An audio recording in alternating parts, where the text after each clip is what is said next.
Irmãos, abramos nossas Bíblias no Evangelho segundo escreveu Lucas, capítulo 1, versículos 31 a 33.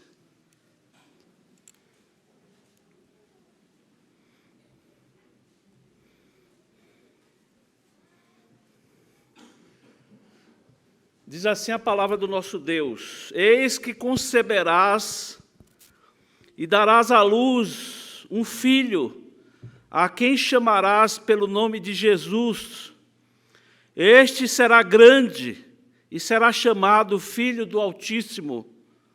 Deus, o Senhor, lhe dará o trono de Davi, seu pai. Ele reinará para sempre sobre a casa de Jacó, e o seu reinado não terá fim. Amém. Meus amados irmãos, estamos no terceiro domingo do Advento, mês de dezembro. É um período que nos preparamos através de cânticos, através de hinos, mensagens alusivas ao período. E uma das coisas que mais alegram o nosso coração são as músicas, são os hinos.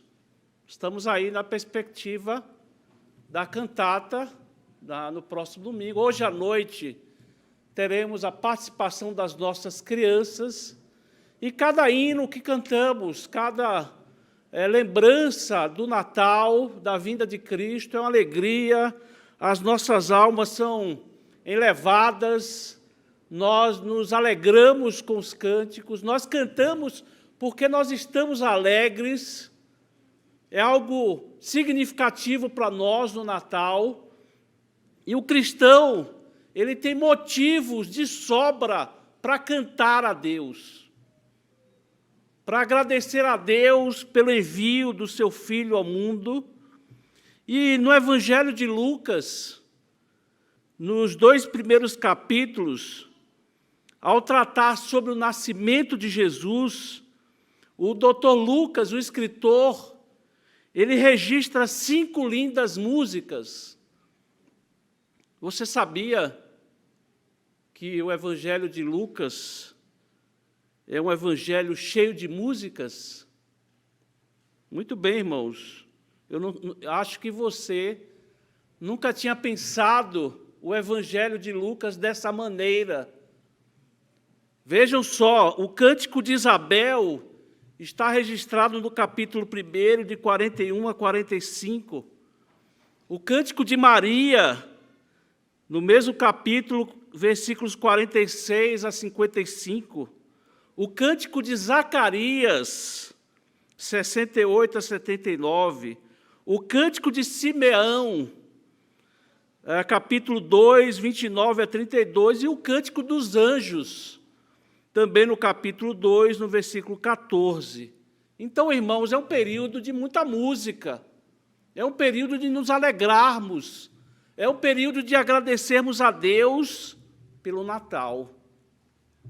Eu sei, irmãos, que esse período de Natal, dezembro, é um período cheio de atividades, não é mesmo? Tudo apertado, muitos compromissos, às vezes nosso físico é muito exigido e nós ficamos cansados, mas tem esse lado, irmãos, que é um período festivo, é um período alegre, é um período que nós lembramos o nascimento do nosso Salvador. Se você não se alegra nesse período, se você não tem alegria em cantar a Deus nesse período, alguma coisa está errada na sua vida. Porque, irmãos, o nascimento do Salvador, isso é o Natal. E por que nós devemos cantar a Deus, irmãos? Por que nós devemos louvar a Deus nesse período com muita alegria? Os próprios cânticos respondem a essa pergunta.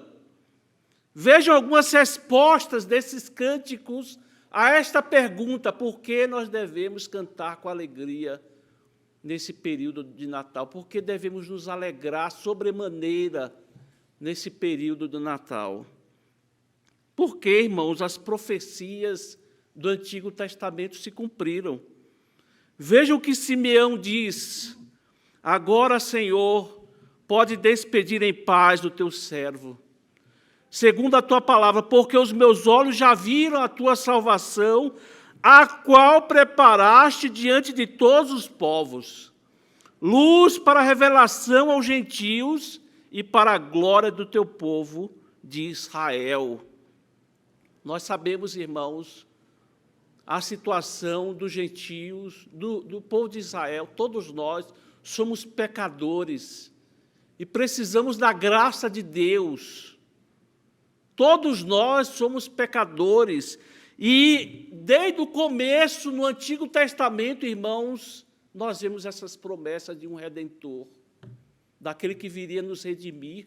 Logo no comecinho de Gênesis, nós vemos a primeira promessa, Gênesis 3,15, aquele da semente da mulher esmagaria a cabeça da serpente. Essa promessa de redenção, essa promessa de salvação.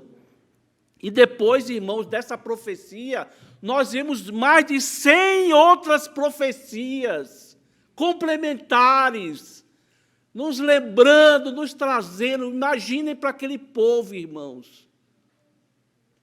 Porque hoje nós temos a revelação completa. Hoje, Cristo já veio, nós temos essa visão ampla. É por isso que o escritor ao Gálatas diz: na plenitude do tempo veio Jesus. No tempo mais, a coisa mais importante é Jesus, e nós sabemos que ele veio. Mas imagina aquele povo na expectativa da redenção, aquele povo lendo a promessa: virá o Redentor para nos redimir. Vejam que, por meio dos seus profetas, Deus revelou vários detalhes. Se os irmãos observarem, são profecias com detalhes. Crianças, observem os detalhes. Vocês que estão aqui nesta manhã. Em Isaías 7 diz que ele nasceria de uma virgem, que ele viria da tribo de Judá. Olha os detalhes. Que ele seria da linhagem de Davi, que, segundo Samuel 7, livro de Samuel 7, que por ocasião do seu nascimento haveria um infanticídio, né? As crianças seriam mortas, Herodes ali preocupado em perder o seu poder. Jeremias 31:15, que seus pais teriam que fugir para o Egito, Oséias 11:1, que ele nasceria. Olha só o detalhe das profecias: ele nasceria num lugar determinado. Imaginem ali, né, Israel, ali dividida em 12 tribos, as regiões divididas por cada tribo, e o profeta diz: ele nascerá exatamente naquela tribo. Aliás, ele nascerá não na cidade, ele nascerá na cidade de Belém. Vejam os detalhes minuciosos. É Deus, irmão, já planejando, Deus dando ao seu povo essa expectativa da redenção. E nós podemos cantar hoje, irmãos, com toda alegria e satisfação, porque essas promessas, elas foram cumpridas. Deus enviou o Salvador, o seu Filho. Daqui a pouco nós teremos, como foi enfatizado aqui, o batismo infantil. Nós somos uma igreja aliancista. Nós cremos que Deus fez um pacto conosco. Deus fez um pacto com Abraão e os seus descendentes. Nós somos descendentes de Abraão, irmãos. E por isso, pela fé, os pais trazem um filho, não para ser apresentado aqui como se fosse um visitante, ou que fosse apresentado com a expectativa de quando ele crescer, aí ele vai se tornar membro da igreja de Cristo. Não, irmãos, ele já faz parte da igreja de Cristo agora, como criança. Por isso que, pela fé, os pais trazem, os pais crentes trazem os seus filhos para serem batizados, porque creem nesse pacto que Deus fez conosco. Tudo isso fruto do que temos visto nas promessas do Antigo Testamento. Porque nós devemos cantar nesse período com alegria, entusiasmo, porque, irmãos, realizou-se o milagre da encarnação. O milagre da encarnação. Logo no início do seu cântico, Zacarias faz alusão ao milagre da encarnação, quando ele diz: louvado seja o Senhor, o Deus de Israel, porque visitou e redimiu o seu povo. E João, ele deixa muito mais claro essa questão da visita de Deus, quando ele diz: no princípio era o Verbo, e o Verbo estava com Deus, e o Verbo era Deus. E no versículo 14 ele diz: e o Verbo se fez carne, e habitou entre nós, cheio de graça e de verdade, e vimos a sua glória, glória como do unigênito do Pai. O Verbo tornou-se carne, irmãos, e através desse milagre, Deus revela o seu interesse, Deus revela o seu amor, Deus revela a sua bondade, a sua compaixão, a sua misericórdia pelo seu povo. Mais uma vez eu quero me dirigir principalmente às crianças. Eu vou contar aqui uma história que talvez dê uma clareada para que vocês entendam o que significa encarnação. Diz a história que um homem da roça, ele caminhou, fez o seu caminho em direção à igreja para assistir o culto de Natal. E lá, naquele frio, e a igreja reunida, o pregador, ele faz ali o destaque com relação a esse tema, encarnação. E o pregador, ele faz a sua prédica, ele prega, enfatizando ali a encarnação. Mas aquele homem, ele não entendia isso. Era algo que era muito difícil para que ele entendesse. E aí, termina o culto, ele toma o seu caminho para casa, aquele caminho frio, aquele caminho com neve, com muito frio, e ele ali, morrendo de frio, chega em casa, e ele liga logo o forno, a lenha, e fica ao redor ali para que fosse esquentado, para que fosse ali cuidado por aquele calor, e ali ele se sentisse melhor, ele se sentisse bem com aquele calor ali, para aquecê-lo do frio. E diz a história que apareceram os passarinhos ali pela janela, atraídos pela luz, atraídos pelo calor, aqueles passarinhos ali querendo se aproximar do calor. E aquele homem, então, pensando nos passarinhos, ele abre a janela, ele abre a porta para que, como se convidasse os passarinhos a entrarem e se aquecerem ali próximos ao calor do fogo. Mas os passarinhos, eles se espantaram, eles ficaram com medo e voaram. E aquele homem frustrado ali, ele pensou: se eu fosse um passarinho, se eu pudesse me transformar num passarinho, e ali eu diria para eles: eu quero ajudá-los, eu quero que vocês sejam aquecidos, eu quero que vocês sejam salvos desse frio. E aí, quando ele estava pensando nisso, ele lembrou da pregação do pastor. Esse milagre da encarnação, quando Deus, ele nos visita. Ele nos visita e podemos ver em Jesus o próprio Deus. Olhemos para Jesus, irmãos, e nós vemos o próprio Deus. E isso é um milagre. Isso é algo que nós devemos sempre lembrar e cantarmos todos com alegria esse milagre do próprio Deus nos visitando, mostrando o seu grande amor para com o seu povo. e o Verbo se fez carne, e habitou entre nós cheio de graça e de verdade, e vimos a sua glória, glória como do unigênito do Pai. Por que nós devemos cantar, irmãos, nesse período, com tanta alegria? Porque o problema do pecado ele foi resolvido.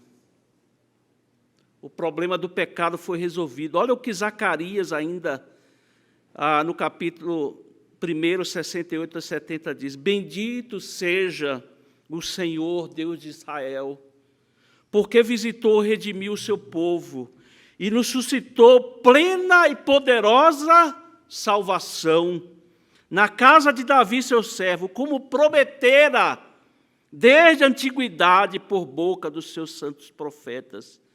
Olha o que ele continua dizendo: para dar ao seu povo conhecimento da salvação, no redimido dos seus pecados, graças à entranhável misericórdia de nosso Deus, pela qual nos visitará o sol nascente das alturas, para alumiar os que jazem nas trevas e na sombra da morte, e dirigir os nossos pés pelo caminho da paz.